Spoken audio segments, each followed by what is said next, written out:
बारिश का कहर हिमाचल के हर जिले में बरप रहा है। बारिश के चलते कई जगहों पर भूस्खलन हो रहा है और कहीं इसका खतरा बना हुआ है। इसी को ध्यान में रखते हुए धर्मशाला में 2 मकान खाली करवाए गए हैं। इन मकानों में से एक 5 मंजिला जबकि दूसरा 2 से 3 मंजिला है। दोनों ही मकानों में दरारें पड़ चुकी हैं। इन मकानों के साथ गुजरती सड़क भी बैठ गई है।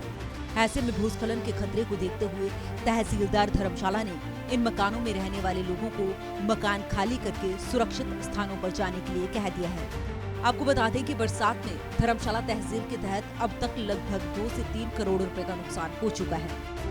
हमें लग रहा है कि भूस्खलन या कुछ और कारण करके ये घर जिसमें मतलब घरों में रहने वाले लोग सेफ नहीं रहेंगे। हमने 2 घर खाली करवाए हैं अभी तक। वो दोनों घर हमारे जो बस स्टैंड है हमारा उसके नीचे वाले एक मोड़ पे वहाँ पे हैं दोनों के दोनों घर। तो दोनों घरों में हमने रहने वाले लोग जो हैं उनको इसको खाली करने के लिए कह दिया गया है दोनों को।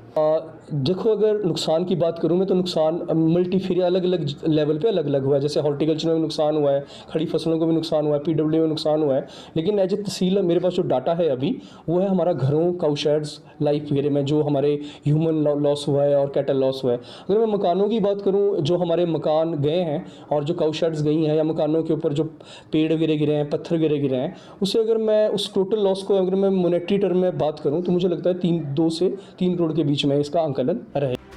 गौरतलब है कि जिले में अब तक बारिश से एक बच्चे की मौत हो चुकी है। 7 मवेशी खड़ों में बह चुके हैं। 12 घरों को नुकसान हुआ है जिसमें 3 घर रिहायशी हैं और 9 घर गैर रिहायशी हैं। इसी के साथ 13 गौशाला बारिश की वजह से ढह गई हैं। घरों पर पेड़ गिरने या अन्य कारणों से नुकसान के 10 से 15 मामले धर्मशाला से ही सामने आए हैं। सूर्य समाचार के लिए धर्मशाला से पंकज